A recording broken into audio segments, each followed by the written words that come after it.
Shall it be Queen Karen? It's time for Must Have CTV, the podcast dedicated to the sitcoms of the 20th century from I Love Lucy to News Radio. Sometimes we do dramas. I'm your TV guide, Brett White, and I'm also a senior reporter producer for Decider.com, and you also sometimes a drag queen named Barb Hardley. Say hello to the killer to my stone, Ethan K. Hello, Ethan. Hello, Brett. I just noticed that for the two episodes that we've done dramas, you've been Brett. Oh, maybe The that's the fun new comedies, you are Barb. Yeah.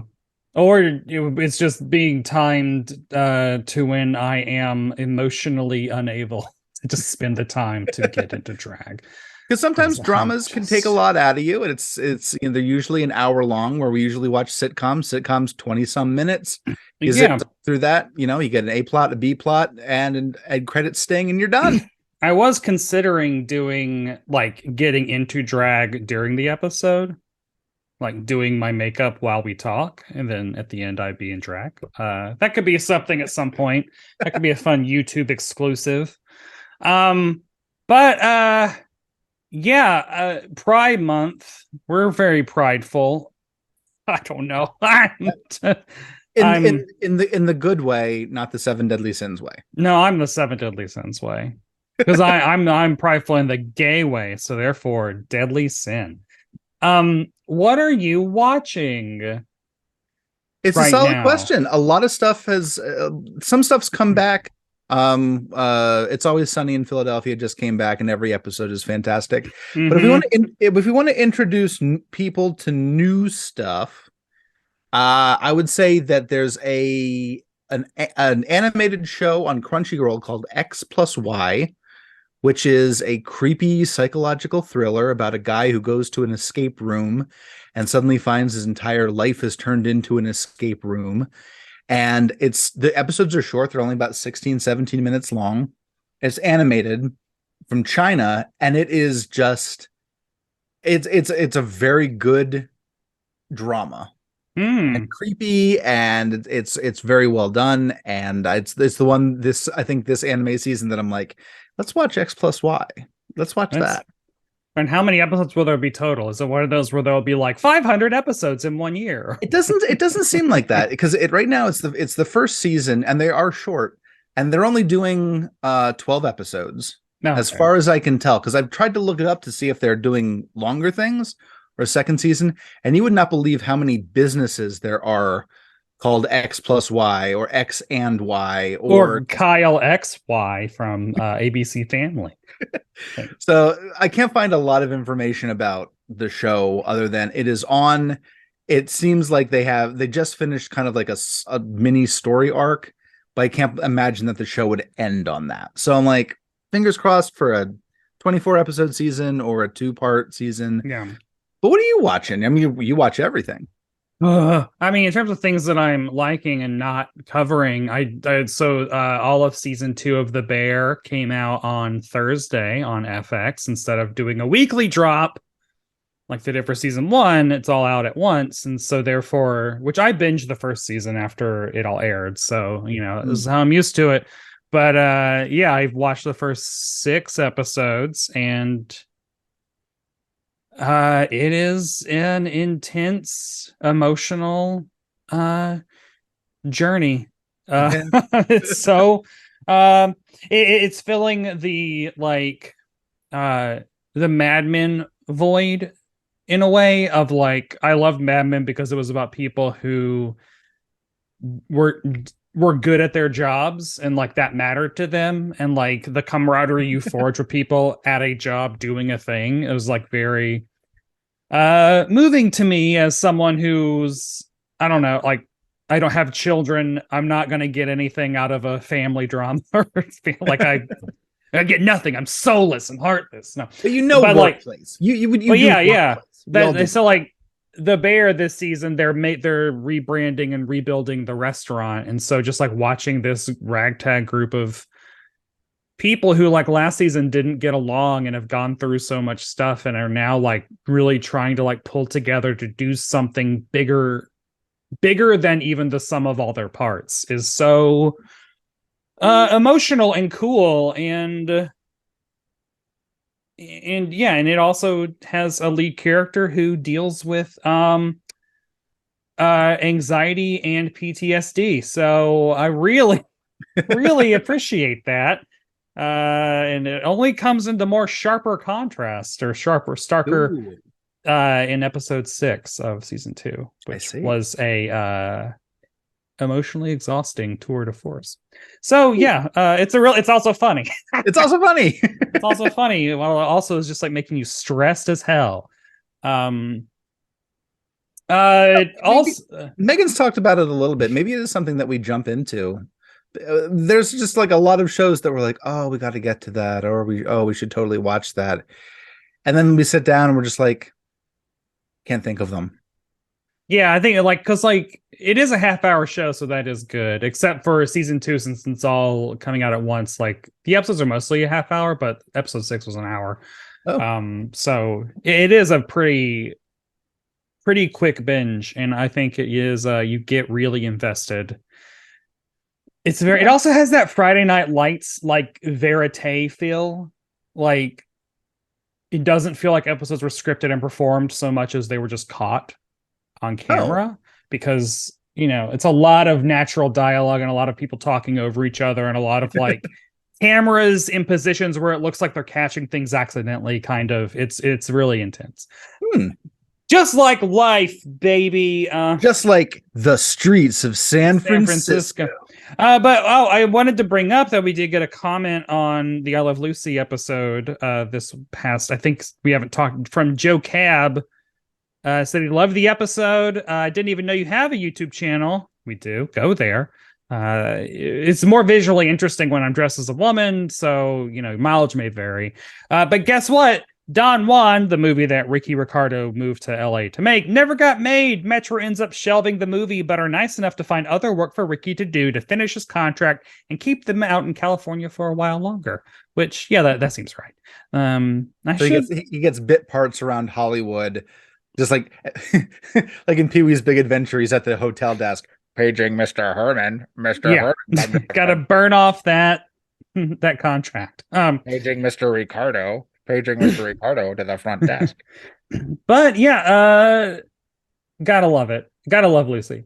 But yes, this week we are traveling to the streets of San Francisco on February 1st, 1973. The Poseidon Adventure ruled the box office. Crocodile Rock by Elton John topped the charts. And ABC aired the Streets of San Francisco episode, a collection of eagles. Ethan, you must have seen a collection of eagles before today. Believe me when I tell you, I had not heard of Streets of San Francisco until we were coming up with episodes for this show, where we looked at the Wikipedia page for homosexual content in 1970s TV, which it does exist. Oh Uh, yeah, it's a lot. and this one popped up as it was interesting, but also because of the guest stars. Yeah. And then when I started looking at the guest stars, I started looking at the regular cast, and it's like, okay, so it's anchored by Karl Malden and Michael Douglas, the Michael Douglas, Yeah. and the guest stars are Joseph Cotton, John Saxon, and Jamie Farr. Yeah.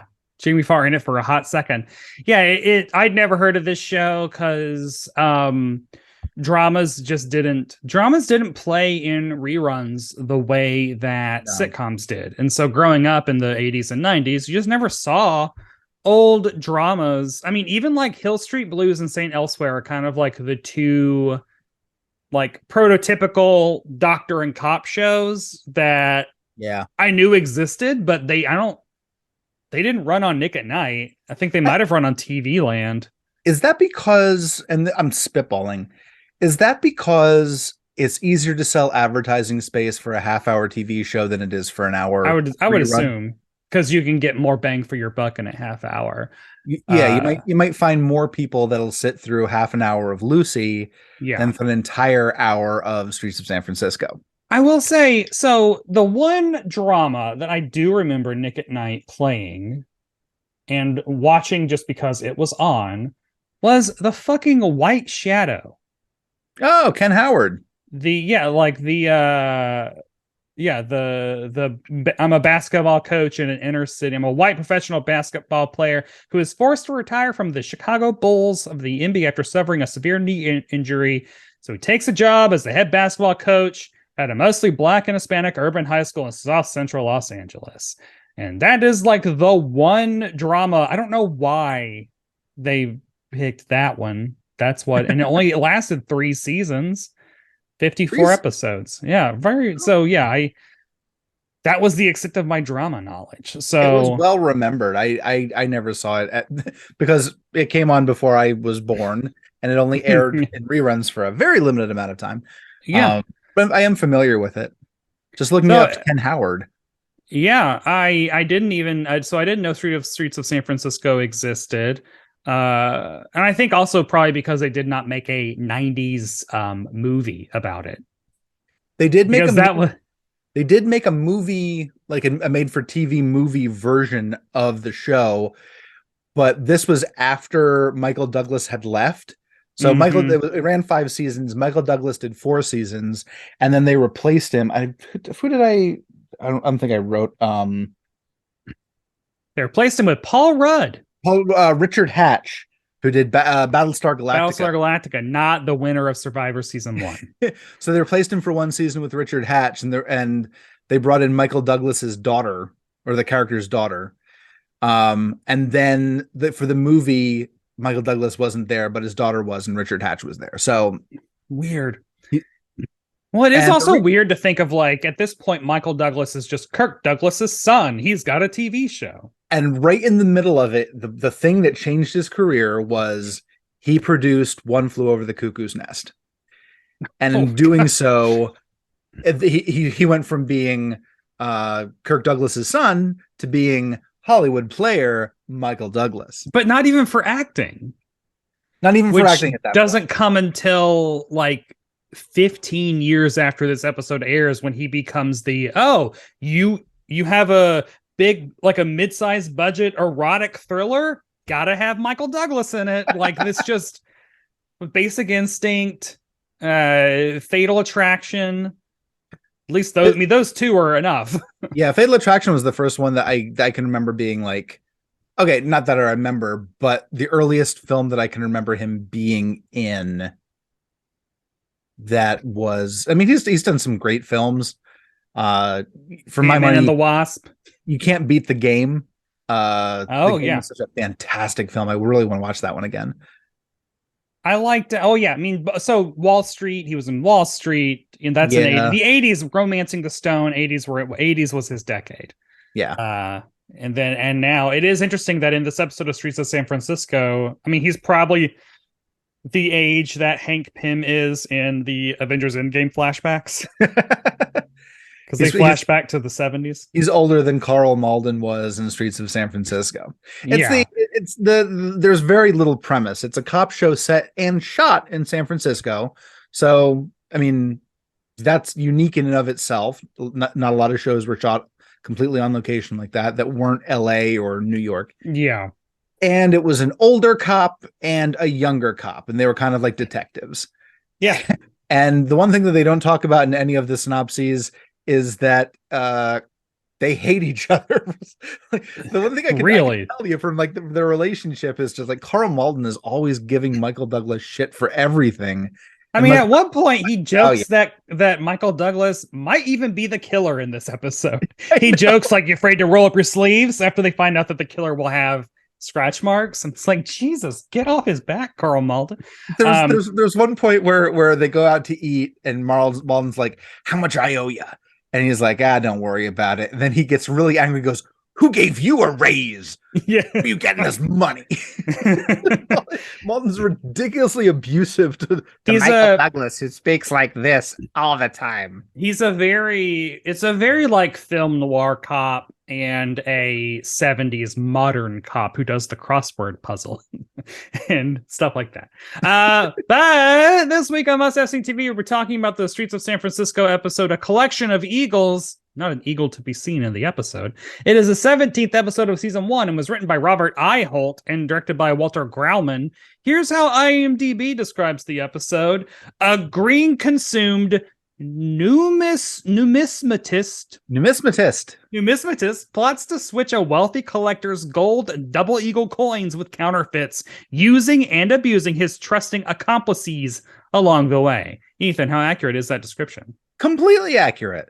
Yeah, that's it. Except they don't mention that those accomplices are people he is definitely fucking, and they are a woman and a man. Yes, and that's why it fits in with this month's Pride TV theme. Yeah, and this whole episode is very couched in the I don't even know if John Saxon's character is queer so much as just a psychopath. I don't think he has a sexual orientation outside of I want money and I will kill and use anyone to get it. He does not have any romantic feelings towards any other human being. I have to say that when I saw John Saxon's name attached to this, it rang every alarm bell, being like, "We got to watch this episode." I love John Saxon. I mean, he's one of those guys who he shows up in all sorts of stuff, and I'm always like, "Oh yeah, that dude." I mean, Enter the Dragon. He was Enter the Dragon. Yeah, that's where I last saw him. He was in 2 of the Nightmare on Elm Street films. He was the villain in the pilot episode of the A-Team. Oh, right. Yeah. Well, but he did a lot of 70s and 80s TV, just a lot of it. He is you know him when you see him because he looks like a totally jacked skull. He is. So his head looks like a skull with hair and kind of a comb over on it and perfect eyebrows. Mm-hmm. And then he is so buff.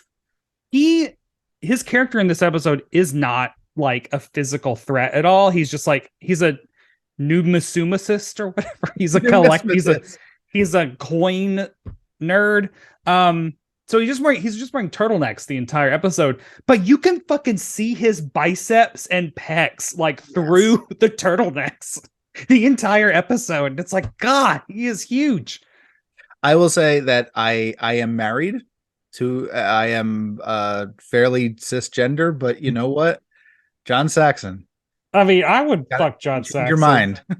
God, I mean, he's just yeah, he's just God, he's just a hunk of man. he plays angry, he plays sinister, he plays devious.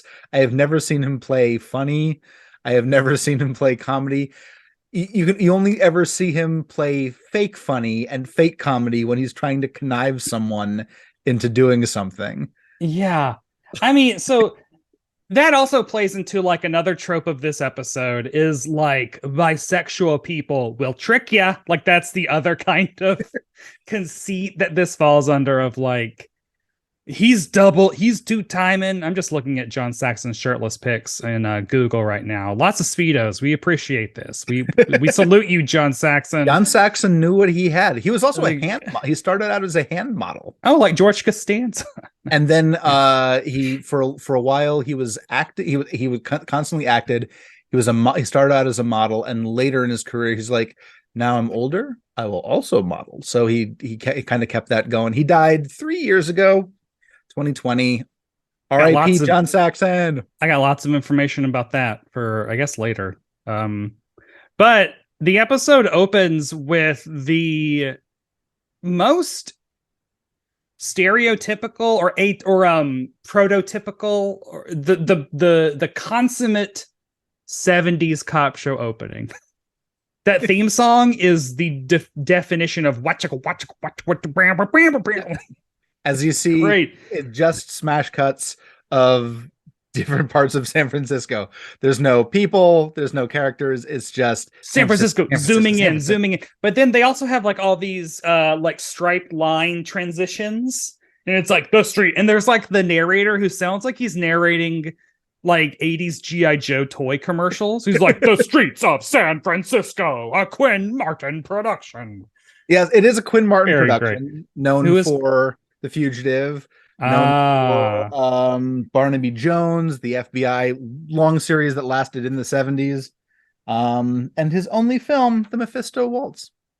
Yeah, so it is very like it's very cop. Like you know what you're getting, Yeah. and I mean I'm on board. Well, It and even I has also it has a couple of shots where it's just they mount the camera behind the police siren as it's driving through, as the car is driving through the streets, like the old um Naked Gun police squad. yeah, God. Well, and also I like they actually like label the act breaks with like the streets of San Francisco, Act One, Act Two, Epilogue, even. Every time The I wrote that down, I had an exclamation point in my notes. Act because 3. that's what it felt like. The episode opens with Jamie Farr from MASH. Another, he was the cross-dresser on MASH. I think that's not a derogatory term. That is what he was because he was just trying to get out of the army. I think we're Uh, this month we are shining lights on various different aspects of the queer experience. yeah, trying to get out of the which is not was not gay people did not like it when other gay people used being gay to get out of service in the 1940s. So that is a thing I have learned in my research. So like because yeah, serve your country, motherfuckers. That was the vibe. Like, what are you doing? So yeah, like so Jamie Farr is playing a like small time criminal who has come back from Mexico because, as we find out, he's like, did he buy all these gold plachettes? Planchettes. They're, Planchettes? they're little they're unstamped coins made of gold. Yeah. I have how much they're worth somewhere here. Um but they're cheap. They're little cheap things. They're worth about $65 back then, $488 today. That's Wow. just unstamped. I did a lot of Coin inflation research? calculator. Wait, so Kind of just stuff. the act of stamping them increases their value that much? Yeah, because otherwise it's just raw gold. It's, I mean, okay, wow, man. Yeah, or a gold What will you coin. fix value to? He says, looking at 5,000 comic books. So we find out like Jamie Farr calls, like the plan that we find out is John Saxon is a pneumatomatist, a pneuma guy. And he is trying to basically like scam. There's like a billionaire coin collector whose coins are just sitting under glass. And so he is going to switch out those coins, take the real ones, leave some fake ones. And he's going to make fake ones by using these planchettes from Mexico and That's exactly stamping them. that's the plot. Yeah. He's not breaking any windows. He's not, killing anybody yet. Not yet. But he is that's the plan. And he's got two accomplices. One is Tommy. Tommy is played by William Gray Espy. He was mostly a soap opera actor. Oh yeah, I can tell that face. Was he really gay? I didn't need to look all that up. I don't know. That's a solid point. I couldn't find a lot of information about him that didn't really look. And his other accomplice is Karen, played by Belinda Montgomery.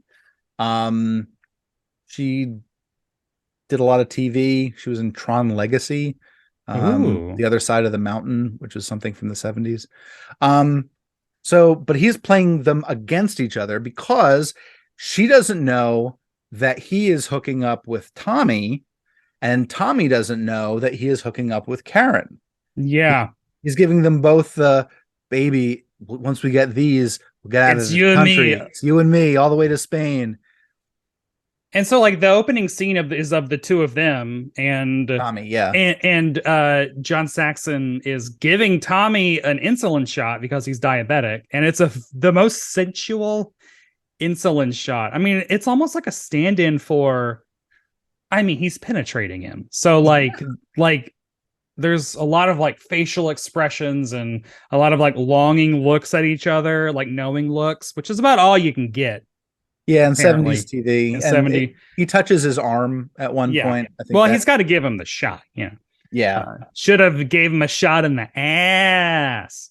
But so why is he using Tommy? What is he using Tommy for? That's a good question. What is he using to? Oh, because he needs someone to go to Jamie Farr's Flophouse hotel room, which he paid cash for. He needs someone to steal the planchettes. Yeah. I looked this up because I look up those stupid little details. Jamie Farr calls John Saxon and says, "I'm at 207 Front Street in the Embarcadero Hotel." Ooh. And so I've looked it up, and it does exist. Oh. It is in the Embarcadero district. It is 1 block away. Currently, it is 1 block away from the Japanese consulate. And about 5 to 6 minutes away from 2 amazing tiki bars, the Tonga Room and Pagan Idol. But it's an area that I've been to. Yeah. Is it a more expensive place to stay now?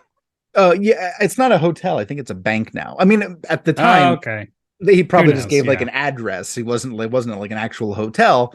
But where they said it is now like a Citizens Bank or something like that. So Tommy goes, and like Jamie Farr's in the shower, and Tommy like picks up the bag and like gets all the planchettes out. But then like Jamie Farr comes out of the shower, and so this like transition blew my mind, because last we see Tommy's like got a pillow, and as Jamie Farr comes out of the bathroom, he like puts the pillow over his head and like pulls him into the bathroom.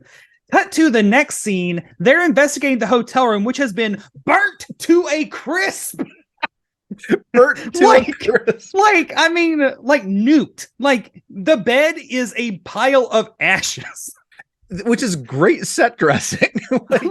like anyone can set we need a dirty hotel full. And then the next thing would be like, now we need it burnt to a crisp. Like, God, like it's one of those, like, you're expecting them to just like stick their hand in the bed and just pull up a bunch of ashes and they all just fall out. But yeah, and so while they're there, they're like, oh, is this another cigarette in the bed thing? And they're like, oh, they don't know it's a homicide yet until Michael Douglas finds a stray planchette. Yeah, and we see it kind of where Tommy's going through the bag and putting some of the planchettes in his pocket, and he drops a couple of them, and he was able to pick a couple up, and then the other one just he lost one.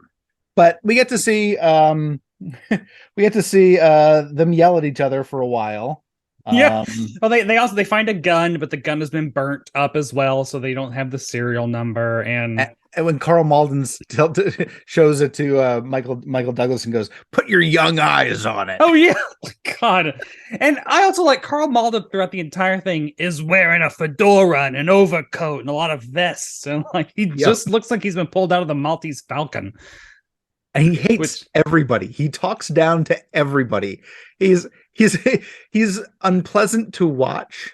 I think, except for the scientist later on, or the crime scientist. Like, doesn't he say like, you might be a pretty good policeman, because he like, I don't know. Yeah, after he like talks down to him, like, and like he keeps doing things in the lab, like, move over, let me do this. Like, let me take a look at this. So like he doesn't trust people to do their jobs. Honestly, the two unlikable characters are not the murderer, not the thief, not the no, yeah, they are our protagonists. Yeah, completely unlikable.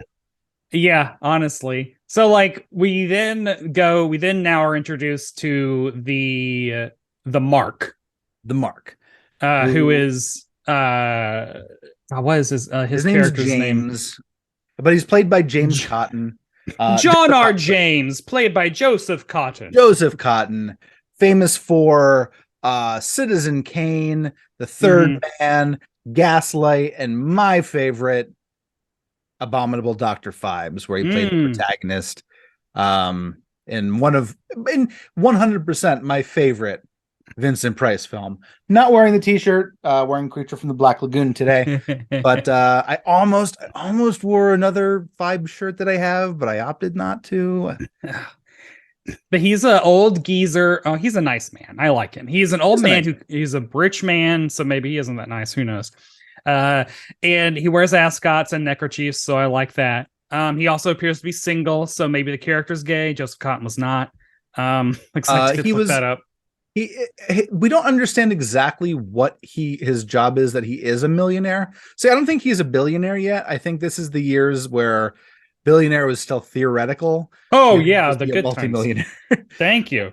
But he talks about like working at the university, Yeah. and being part of the English department. Where I'm like, you're not a millionaire if you work in an English department. Were things different back Yeah. then? Like, Well, where and so like the Barbara Hershey, what is her name? She's at her, the Montgomery, right? But yeah, her name is Karen Belinda Pearson. Montgomery. Yeah, As Karen Pearson is someone from the English department that they sent over because he's working on his like memoirs or whatever, and he's like yeah, dictating stories to her, and she's writing them down, and he want like what he she wants the book to be more about his life and not about his wealth.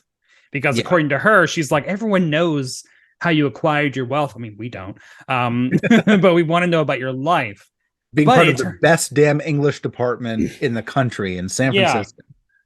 But so like what we find out later on is that so she was sent to do this under goodwill. I mean, like that is all true. Like she was sent and she's his house guest. And then months ago, the pneumatologist, John Saxon came Please just over. call him not John Saxon. He doesn't have another name. Wait, what is his name? His name's like Hobgood or something. It's Hagopian. Like Vincent Hagopian. Hagopian. Vincent Hagopian Jr. His father Vincent was also an anesthetist. When Vincent Hagopian Jr. came over months ago, he like saw this impressionable young simple woman. I think they call her later. They call her simple at one point. Well, she could never do it. She's very simple. She's very simple. Jesus. And so he basically was like, oh, cool. I can 100% manipulate this lady to be my woman inside. And he does it very, I mean, like when the episode starts, she is in. She's head over heels for this guy. Yeah. He promises that they're going to go to Spain with all this money. Costa del Sol in particular. So we get this nice little chat between Karen and James. He just seems like a very nice old man. I mean, there's something. So we're talking. We're doing another calculation. He says that the coins that he has on display, the double eagles, the gold double eagles, are worth $500,000. Mm-hmm. So we're gonna play a game. How much do you think that is in today money? I mean, $1 billion. I'm is sorry. That too much? No, it's way too much. Oh, sorry. Well, 500, $500,000. So like 50 million. It's less than that. It's 3.75 million. Oh, really? Huh. Yeah. So the coins themselves, 3.75 million. I mean, that's worth stealing if you're just a lowly local coin dude. Yeah, he lives in this like big palatial estate that has staff. Like he has a house guest who helps him out and a housekeeper, at least one housekeeper. Oh, right, yeah. He's in a wheelchair, so he's kind of limited to the rooms that they show him in. But Joseph Cotton himself was not in a wheelchair; it's just this character. Yeah, and so after that, like, the cops like realize, oh, this is a planchette. This is a planchette. It's worth XYZ. They're like starting to get onto like, well, obviously, like this is something more than just a guy smoking a cigarette in bed. And also the gun had the serial number filed down, so that kind of like clued them in that something was up with this guy. And so then is when what's her name? God, Karen Pearson. There were so many fucking names. Karen Pearson comes to the coin place and she interrupts Hagopian showing Tommy how you make counterfeit coins. And Tommy looks at her heartbroken or angry, like a mix of just like it's oof. Yeah, and the way that John Saxon plays it off is that Tommy is just a guy to help out a little. Yeah, which I mean, he's helping out, but then to he's so sensitive with Tommy. It's also just like, I mean, not to trash Karen Pearson, but what are you thinking? Like, she's thinking she's seen those pictures of John Saxon in a Speedo. I mean, I guess, yeah, but also like maybe it's because we know he's evil, but it's just also like, man, he's so obviously smarmy and up to something. especially because you are living currently with a millionaire. But whatever. I'll forgive Kara Pearson. She is a simple woman. So he's minting the double eagles, which would come to each one is worth $15,000. That's gotta be. It's $112,000 now. Coin. Almost 113. A coin. A coin. Jeez. No, I don't know if the value of coins has kept up with inflation. Maybe it is more, maybe it is less. I don't know. I'll tell you, I got my Miles Morales first appearance over there, and that's my most valuable comic. So I hate you for that because I missed out on that. Ultimate Fallout #4. I wasn't reading the Ultimate books, and I missed out on the first appearance of Miles Morales. I got the first appearance of Spider-Gwen. Oh yeah, which is pretty good. I found out yesterday that I looked it up. I have the first appearance of Silk. Oh, she's getting her own TV series. Good. She's conspicuously absent from the Spider-Verse movies, which is very weird. Yeah, so we get to see a lot of John Saxon playing the smooth talking both of these people. And so I'm trying to put myself into the TV viewer's mind of 1973.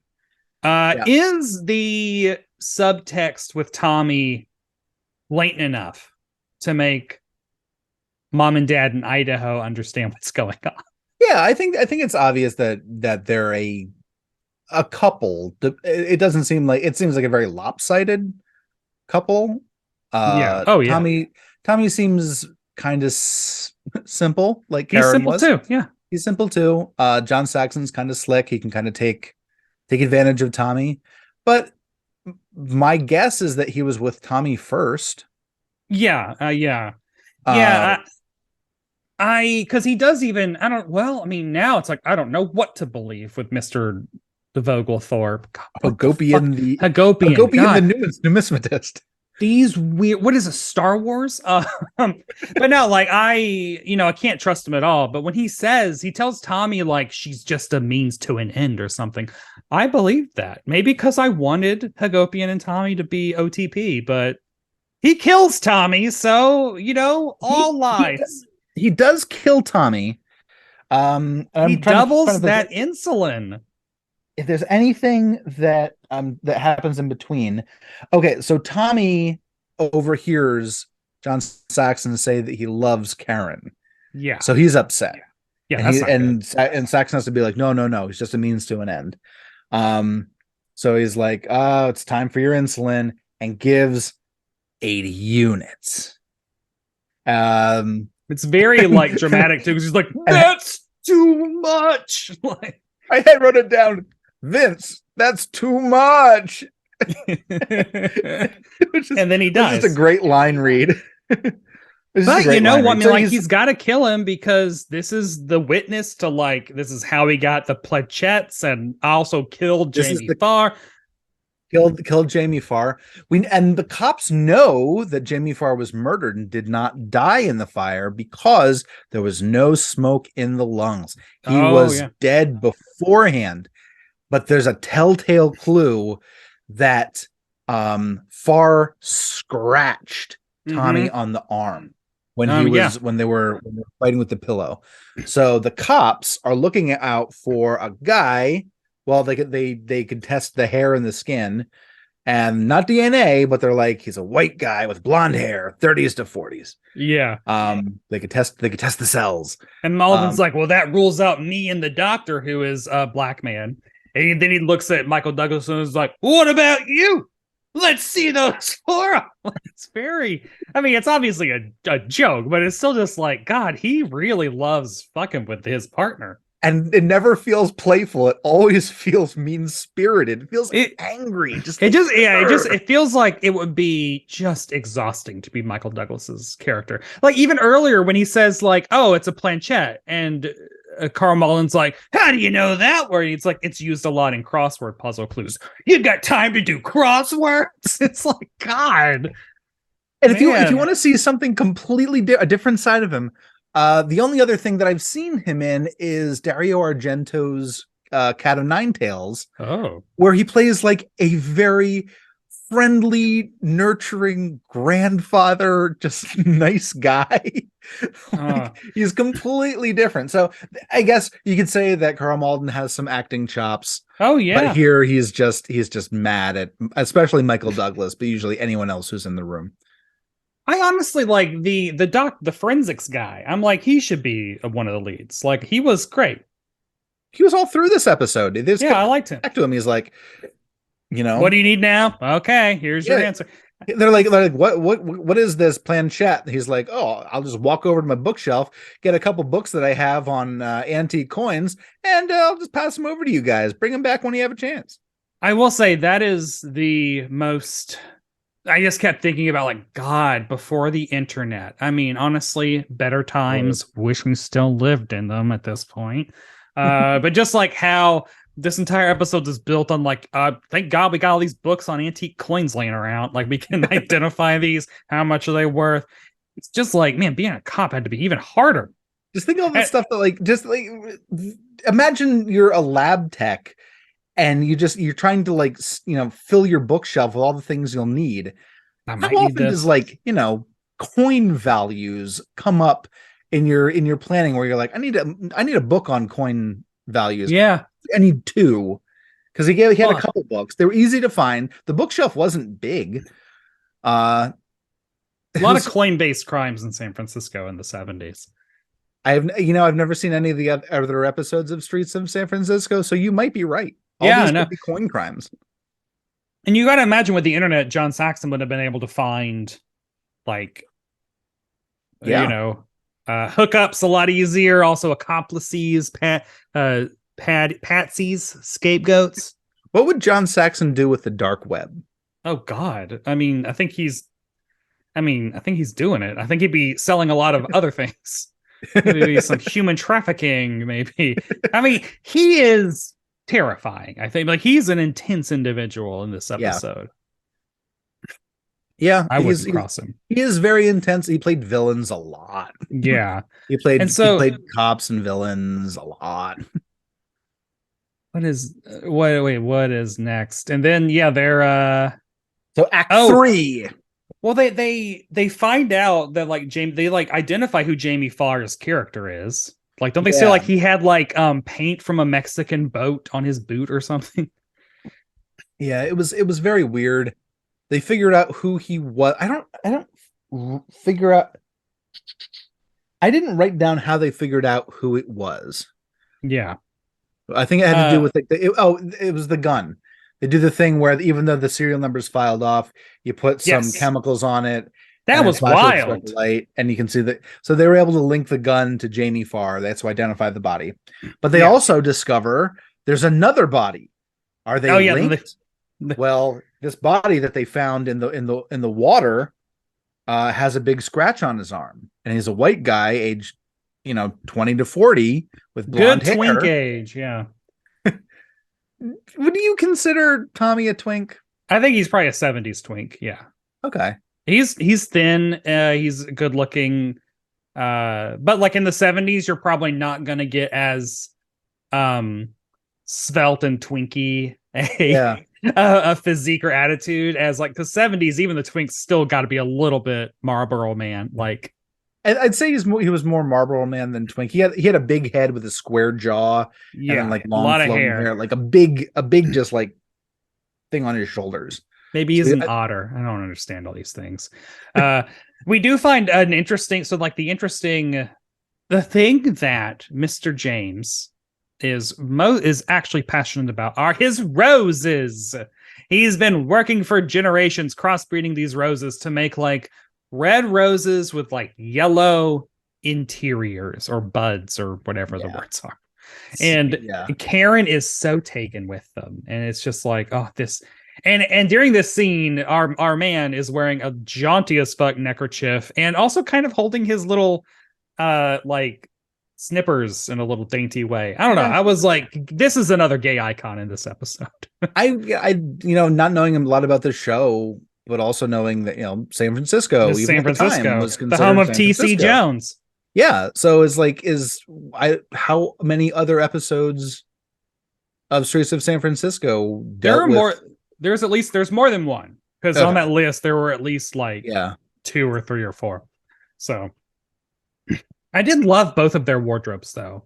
Like Michael Douglas wearing a lot of gray suits, big collars, dark blue shirts. And I don't know. I mean, I don't want to say I find Karl Malden attractive, but like, go ahead. The way that he's wearing these like gumshoe outfits, it's pretty hot. Karl Malden. He's got kind of like a hot old boxer kind of look to him. Yeah. His nose is kind of like, it looks like it's probably been broken a couple times. Like a Ted Grant kind of. He's always like, yeah. I like that. I wrote that Malden is mad at Douglas for ... paying for lunch. God. Man, it must be exhausting being his partner. Yeah, they finish lunch, and then this also blew my mind. They go to their car, the cop car, with the radio that's parked there with the windows open. Man, just 70s. Leave everything. Who cares? No one's gonna steal nothing. Malden reaches through the window and calls like someone on the radio. I'm just like, you're in San Francisco, big city, not a great, not a safe town. Yeah. And you parked your car with the windows open, your cop car with the windows open. Yeah, this is how it goes. So then we get they find out that the scratches belong to the link all that together.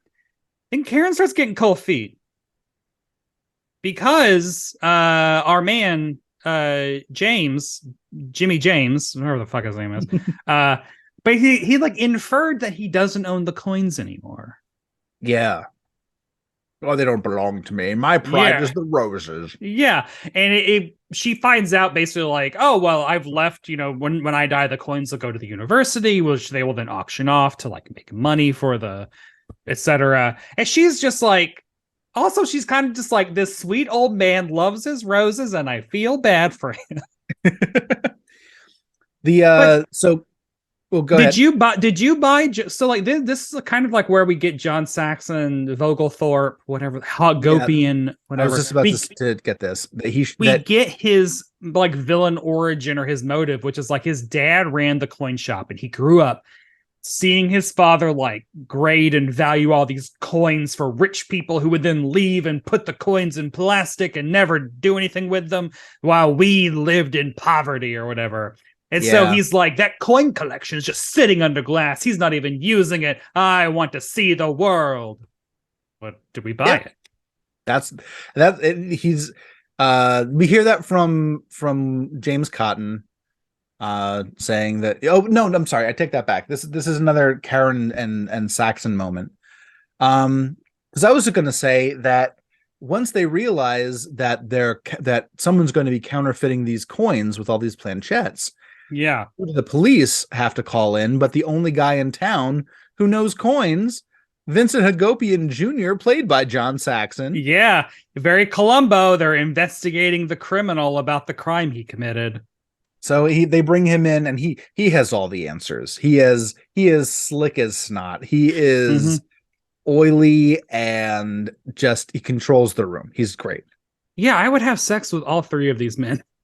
John Saxon, call me. Karl Malden, Michael Douglas. I did have a crush on Michael Douglas when I was a kid. Just one of those, didn't understand them feelings. I mean, but also pop culture wanted me to. He was in all the erotic thrillers that I was seeing commercials for as a 6-year-old. But yeah, they bring him in and they, it's a tense scene because we know what they don't know yet. And he's talking very smart. He's talking about one of the double eagles is a special one. It sold at auction for $22,500, which in today's money would be $231,177. Jesus, man. So like there's also there's also a lot of chalkboard action in this. For some reason, I was getting very hung up on the like pre-computers. This is what they had to do. And just like Michael Douglas having to write, honestly, just like hundreds of numbers and like coin The values. names he writes down. Well, they ask Hagopian who would have these coins, and he says, well, I could compile a list of everyone in San Francisco who would have coins like these, or it might have even been nationwide. So Hagopian leaves, so John Saxon leaves, and we later see oh yeah, we get a scene in the middle where Saxon and Karen get together. Um uh that he demands that Karen open the case, and she's like, "Oh, but they don't belong to him. He's such an nice old man." He's like, "You better do it." He's very mean. But Malden keeps thinking that he keeps thinking that the market is only San Francisco for these coins, and that's where John Saxon's like, "Oh, we'll get you a list of all the coin dealers who might have double eagles in the area." Um, it was a little weird that Malden was only thinking San Francisco. Like people It's couldn't have it's come more here from work, another town to do this more or leave. work to do Yeah, it. so Oh, they have the list that John Saxon gives them, and they're still looking around, and they look and they see that they found out who bought this super rare double eagle, the one worth $22,500, and notices that name of the Joseph Cotton is not on the list that John Saxon gave him. why would he leave it off? Why would he leave the most prominent coin collector off of this? Because he plans on robbing him. Um, It, I, I I had to I double, did feel I had to I double, felt for I had to Karen. double check because it didn't make sense to me. So Yeah, I had to watch the scene again. I'm like, oh, that's okay. I felt bad for Karen. Like this scene, like she's so close to this sweet old gay man, and this scene where she's like locking the thing, and she like mimes locking it, but she doesn't lock the case, and it's And like, oh, she unlocks the back unlocks door. the back door, and it's like, Karen. But then Joseph Cotton tells her this sob story that he was given this rare double eagle by his uncle when he was a kid. He was 7 years old, and he got this rare because his uncle was a coin collector, and his uncle wanted him to start this coin collection. And what does he do? He sells it. Dun dun dun. Yeah. A And little then he kid, becomes a coin collector to try to get it all back. and that he Like, finally finds the one coin that he owned as a kid up for auction, this super rare one, and he that's why he buys it, and that's why I think he's kind of like ready to just wash his hands of the whole thing, donate them to the English department. yeah. I've stopped collecting. I'm only interested in my roses. And while he's telling this sob story, we see John Saxon. For some reason, he's stealing the coins while wearing like a sport coat and turtleneck. Like he's still like He doesn't just wear dressed for else. going in. Yeah, it's Yeah. like, man, shouldn't you be wearing? I mean, like we're talking ski mask. We're talking. Nope. He's just like, I Nope. went to dinner and now I'm gonna go rob this old man. I'm gonna hide this face. No, absolutely not. John Saxon. My physique is recognizable no matter what I'm wearing because it bulges through no matter what. Yes. I did like that our Joseph Cotton is wearing a jaunty neckerchief, always love, but then also like a Ronald McDonald like crayon red sport coat. God. Oh, and this is where he tells her, he's like, my real passion is the roses, and the roses deserve a better name than my own. And I was thinking, what if I call them the Queen Karen Rose? What do you think? She gets up and leaves. She can't handle this. Guilty. She has such a guilty conscience. She leaves, and she's going to go lock the case and tell John Saxon it's off. She wants to be a rose, and she gets there, and the case is locked. He's already been there. He's already done his work. He's swapped out the real coins with the counterfeit coins, and he is out the door. It's what you knew would happen, Karen, the original Karen. So, but that's when the cops our fave odd couples show up, and they say, "You're a target. You're a target." He's like, "No, nonsense. The coins are all in there." Yeah, and then look at these. like small like stress marks or whatever. Would those be on an original? No, they would not. Dude, you've been scammed. Ugh. You got Saxon. You got Saxon. And I'm just imagining him with like Ashton Kutcher hair and like an air horn. Well, and this is where this nice old man says like, well, she wouldn't do any of this. She's such a simple girl. Like, but go easy on her. She's so simple. It's like, God, she's an English. She's from the English department. She's here writing your memoir. She's just a student. I also want to point out that my alma mater, Alfred University, the mascot was the Saxons. Oh, so I wish it was named after John Saxon, but it was not. No, of course not. Well, now this is where they're like, well, we fucking gotta find this guy. Like, yeah. So they said they get back to the lab and they're talking about it, and they say we need to see if Tommy was ever seen in the company of John Saxon. And I love how we're just swapping real names and fake names, because I don't remember Tommy's real name, but I always remember John Saxon's name. Yeah, of course. And they say, like, where should we look? And Karl Malden, in this weird, just goes, the bars. Yeah. It's like, oh, they're gay. Yeah, it's like he knows that. He knows what's the up. Bars. He's visited the bars. He's raided the bars a couple times, but he's also probably raided the bars, you know. So, ooh. Yeah, I would like.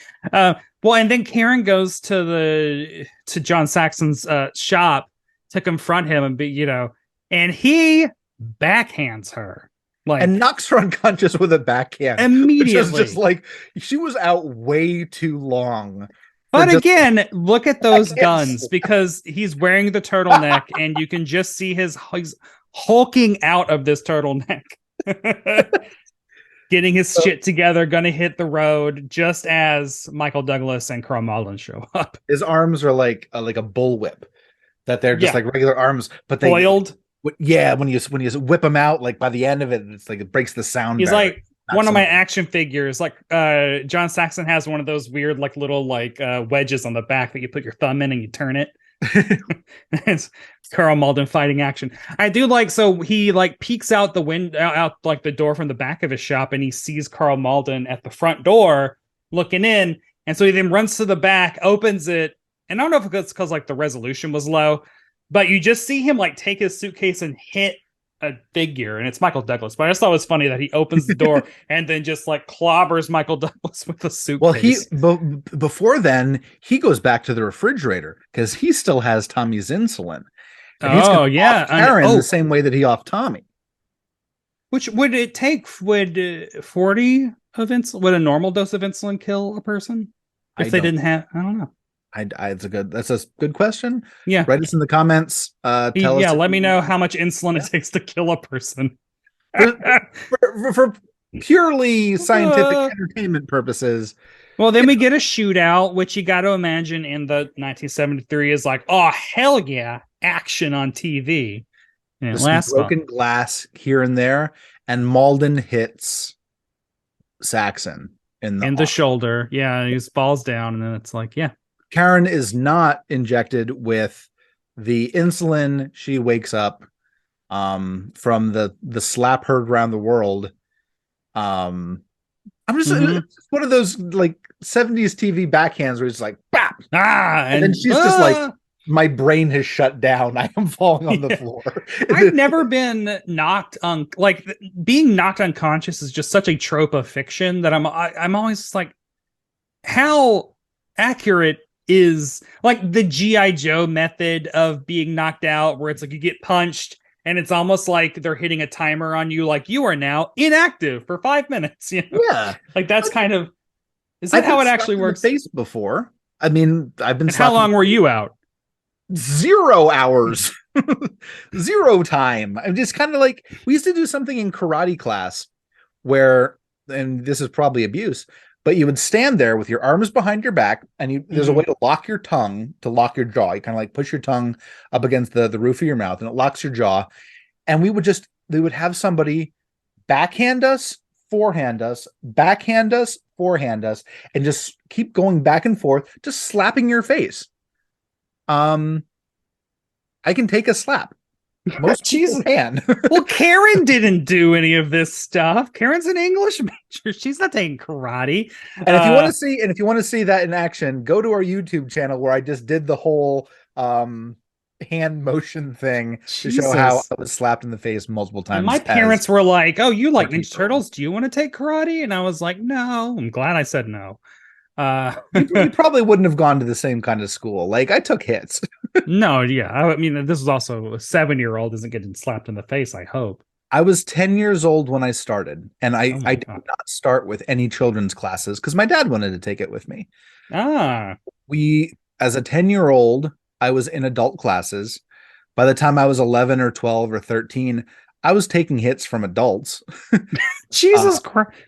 I feel like this is a very... It wasn't just like a strip mall taekwondo kind of place. This was just like, we'll also teach you like what a street fight's like.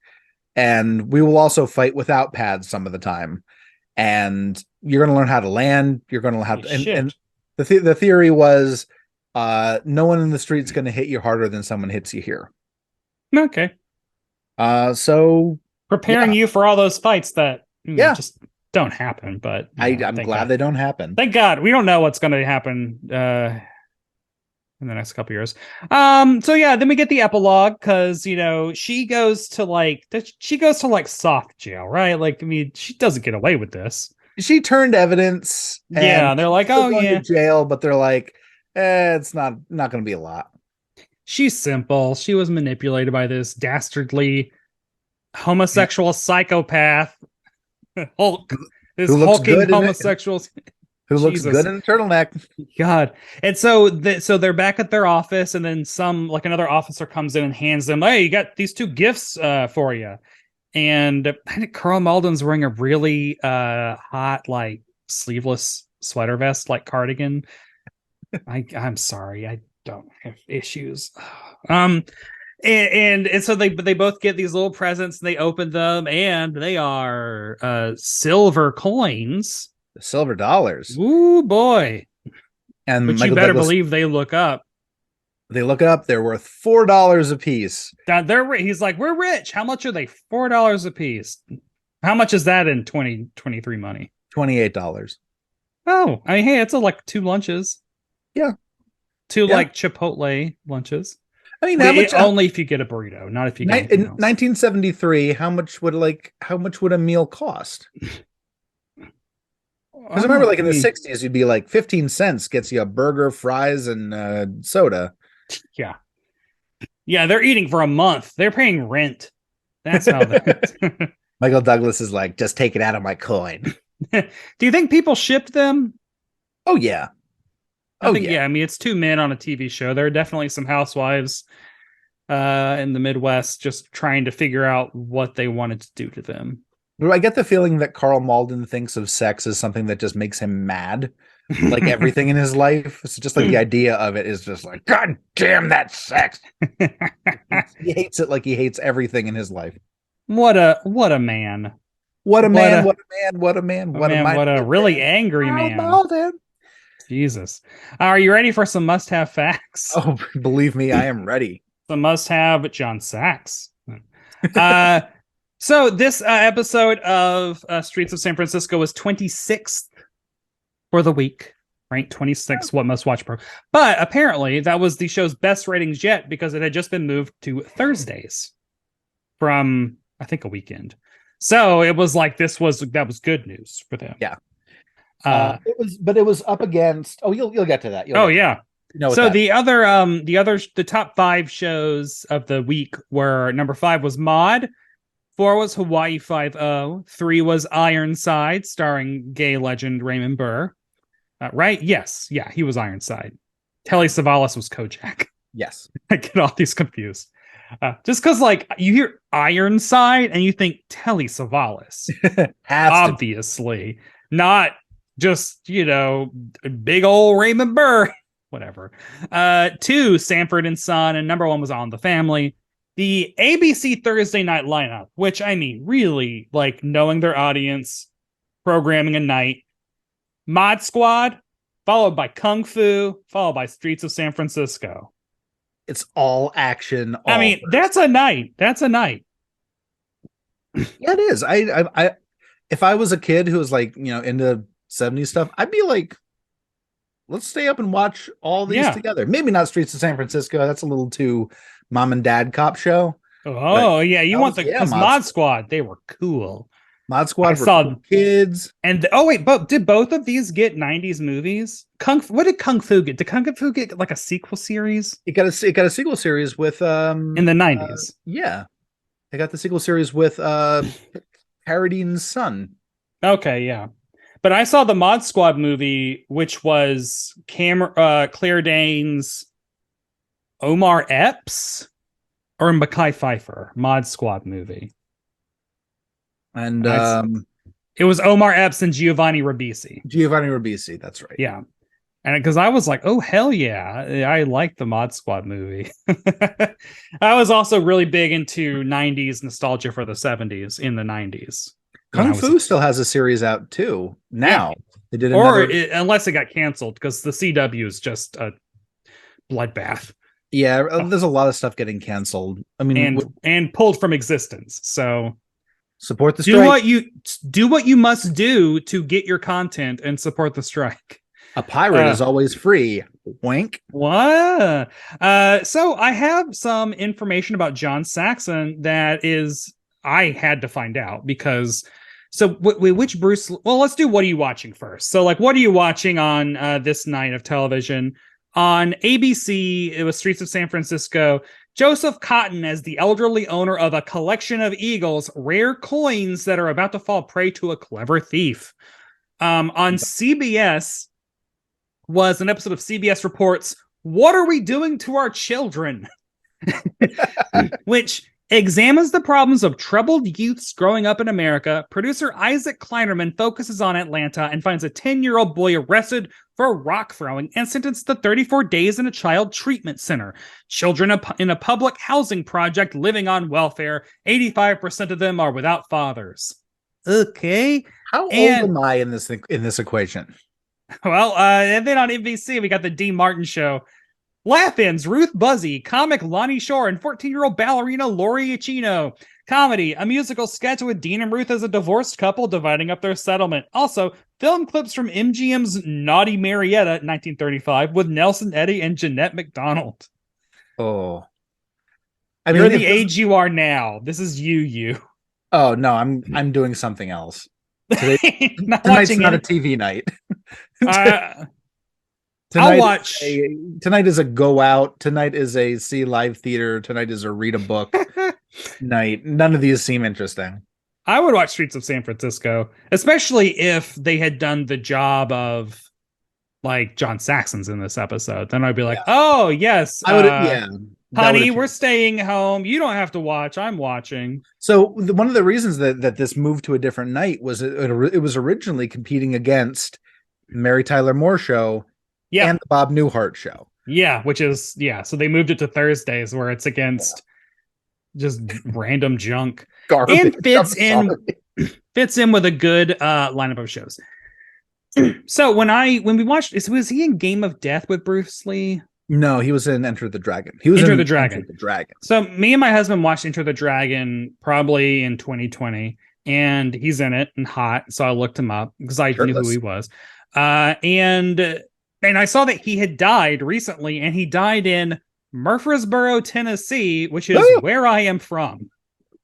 So he died in my hometown. And I was like, what? Because was born in like Brooklyn. Like he's an Italian from New York. So how did he end up there? So I did research on figuring this out. And it's him and his wife, Gloria. So they actually moved to the Heritage, which is an old folks, or it's more like a retirement community. So it's not like it's like lightly assisted living. I think they probably had their own apartment. In 2017, rather than just retire in Los Angeles, as Gloria said in 2017 when they moved, I didn't want him standing outside in the backyard looking at the ocean all day. I searched for a long time to find a place that we liked. At the Heritage, they really have an understanding of care that you don't get in other places. They have more activities. We have 24/7 access to everything, and we can keep our dog. And in Los Angeles, the traffic is bad and it takes you forever to get out. We can go in and out much easier here. Which, and also like Brentwood is the nice. It is a very expensive. I mean, I never went to Brentwood. Brentwood was the home of the Cool Springs Galleria, which was the nice mall. So I didn't. We would go there, but like going to Cool Springs was like a big deal. I do remember Cool Springs at one point, I think, had a comic book kiosk in like the early 90s where like someone was selling comics. And that might be where I got Gambit's first appearance on Candy 266. You can find some really neat things. There used to be a guy selling in Union Square, and for like $20, I got a literal golden age Detective Comics. Jesus. Where it was the issue where they show Batman's dad in the old Batman suit. Like $20. I still have it. Man, I still have all my comics. I love finding. Yeah, I do too. So, and also, so when he moved in, though, many of the residents at the Heritage were fans of his. And so 2 residents in particular requested screenings of his classic movies, and it turned into a 5-day screening of Saxon movies. And then they also did that again when he died. They had another like 5-day like festival of John Saxon movies that his wife threw. So, and I think she's probably still there because she hasn't died. But yeah, I was like, why the fuck would he move to Murfreesboro? But Brentwood makes more sense because Brentwood is super ritzy. And also that Heritage place looks nice. I looked up the website. Oh, yeah? Yeah. I don't know how expensive it is. John Saxon, RIP, but you died in style. So we'll give you those points. Amongst fans. I don't know. I've been a fan. I just remember knowing about him in the 80s and the 90s when I was growing up. He's in the Mystery Science Theater 3000 episode Mitchell. He plays Deanie. His last name's Deanie. Where his character is in the first half committing a crime, and then halfway through they drop that plot and they just say that he was killed over like a phone conversation, and his plot just vanishes. But yeah, he's just one of those guys that if you see him and you say that's John Saxon, you'll know who that is. Yeah, he would make a great Red Skull. Yeah, the buff hot skull with with anyway, on IMDb, 136 Streets of San Franciscans. Oh, I also wanted to point out, I tried to find any fucking gay news from February 1973 when this aired in San Francisco. So I was searching all the San Francisco newspapers. Nothing. Harvey Milk had moved to San Francisco in 1972, and he was working at Castro Camera, which was his camera shop. And so I was like looking up Castro Camera, which they first appear in the news in late 73 in like October, because they're one of the places you can go to get tickets to this like show that's being put on, which I'm assuming was probably a gay show. And so I was like just trying to find like reactions to this episode, like people writing in newspapers complaining. Didn't find any of that. I tried to find anything about gays being on TV and people being mad about that. Didn't. So yeah, I did try to find more. It was very lightly gay content. It was not like this was longing looks, a touch on the arm, and a promise that they're going to be together. And it was the same as last week's, as the Alfred Hitchcock thing, where it's like queerness is coded as dangerous. Like the bad person is it's there to unsettle the viewer. Like the viewer was supposed to see John Saxon touching Tommy and giving him his insulin. It's like, oh god, I'm sure there were people in Middle America who are like, oh, they must be very good friends. Yes, that's his nurse. So 136 people gave this a 7.2 on IMDb. Would you go higher or lower based on all of the other Streets of San Francisco episodes you have? You know what? I would say this is a solid 7. I don't know about a 7.2. I don't. I mean, I think for a first episode, it felt good. I mean, I feel like I understand the dynamics. It's long. Like it felt longer than the other long episodes that we've watched. It's a 50-minute, because back then we got more content and less commercials. You can find it on Daily Motion. That's where we found it. There's been a DVD set released of it, but it's not streaming anywhere besides Daily Motion. Oh, and I think it's also in Holland. Because I think all the Daily Motion listings say Deutsch. And then I did notice that Robert Wagner was in the pilot, which was a 2-hour movie. And so I was like, well, I 100% need to see how fucking hot Robert Wagner is in this episode. And so I found it, and it's a clip on YouTube, and they're all speaking Dutch. It's dubbed, but you can still see his glorious sideburns and the leather jacket. And who had the must-see performance in this episode? I'm giving it to John Saxon's biceps. I'm giving it to the John Saxon entire package. The way he spoke, the way he looked, the way he killed people. Just John Saxon. Having fun, having a good time. So this is probably where we should have said, if you don't know, we should have said this at the beginning. If you don't know John Saxon, look him up and look at a picture so you know who we're talking about reverently for the last hour. He's just like, you like in the old comics where it's like the wimp at the beach who sees the dude with muscles and he's like, if I eat these sea monkeys, I'll get muscles, like, or whatever it is. Like, he looks like the after, or he looks like Flex Mentallo or whatever, right? Yeah, he would make a great Flex Mentallo. Yeah. Just as good a Red Skull as a Flex Mentallo. Yeah, I mean, like Colossus. You'd need more of a flat top, though. He wouldn't do a flat top. He always did the comb over. Yeah. Hot comb over. Must other people see this episode? Yes. I mean, yeah, if it sounds interesting from what we said. If you're into coins and Michael Douglas, nasally Michael Douglas. This was, and The Streets of San Francisco was a show that it was a guest star every episode. You can probably find one that has someone you love. Yeah, it wasn't just like, and the big guest this week, Joseph Cotton and John Saxon. John Saxon wasn't even a big star then, but like you just go down the list and be like, oh, it's like Love Boat, where like every week there'd be like a new celebrity to interact with everybody. Or like Poker Face. I like those kind of shows. That's what, watching Columbo, and it's like, oh, this one has that one woman. I can't think of any guest stars at the top of my head right now. But yeah, that brings us to the end of the 1970s. Journey through Pride. We do know what we're gonna do next week, unless just who knows what's happening. But we're gonna go for an episode of the sitcom, the 1983 to 1984 sitcom Oh Madeline, starring Madeline Kahn. Yes, this was Madeline Kahn's short-lived sitcom, which I am excited to see. What was so wrong with it that they did not keep Madeline Kahn's fucking sitcom on the air? God, like, it's Madeline Kahn. It's like the funniest woman of the 70s and 80s. Like, I mean, I think can't wait. Once we get past the 90s, we're gonna have to do a run of like shows that lasted more than one season. These are fascinating. Because we did Monty, we're gonna do Oh Madeline. Like Bosom Buddies only did 2 seasons. Yeah. Like, we'll do all hits.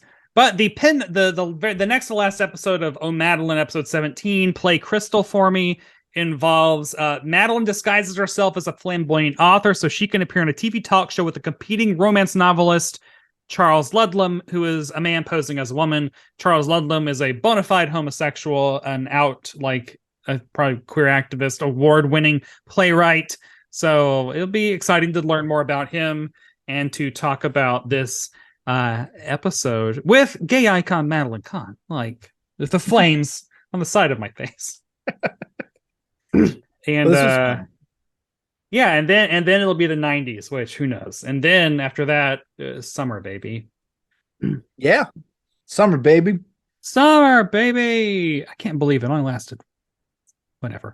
Ethan, where can people find you to talk about their favorite John Saxon movies? Check me out on EthanK55 on Instagram. I've actually had people write in and say that they like the show, so thank you so much for that.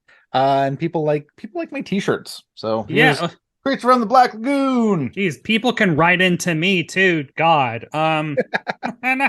At on Instagram at Brett White, or my drag account, which needs to be more active, but I need to do things, at Barb Hardley. And please rate and review the show in iTunes. Please watch on YouTube and rate and subscribe there and do things. You know what? Do whatever you want. We're not making any money off of this. We're not doing this for money. So all the things that people would normally ask you to do because they want to make bank. We're not asking you that. We just want to talk. We're not sponsored by anybody. We don't have to do commercials for anybody. Except Acast will put commercials in these, so I have no it. But I don't know who they are. Oh, they do? I've never. Sometimes it might be once it hits a listener threshold. But I mean, in the past, I have made $50 in 1 year from this podcast. So, wow. Oof, getting nice nickels and dimes from some of these. Anyway, I have a fun question for everyone who's sticking around just at the end.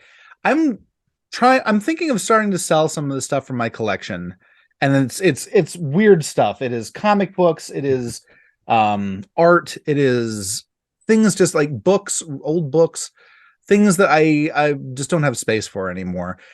Right into the podcast and be like, Ethan, this is how you should sell this kind of stuff. I'm thinking of putting together like an Instagram account that just like post everything and sell it that way. I don't know. I'm playing around tags. It's all, yeah, it's hard figuring that stuff out. It is, right? I don't know. And eBay is just annoying. The post office sucks. But yeah, everybody hang out, say hi, do things, keep celebrating, and keep it happening. Keep it real. Keep it crafting. Keep it sleazy.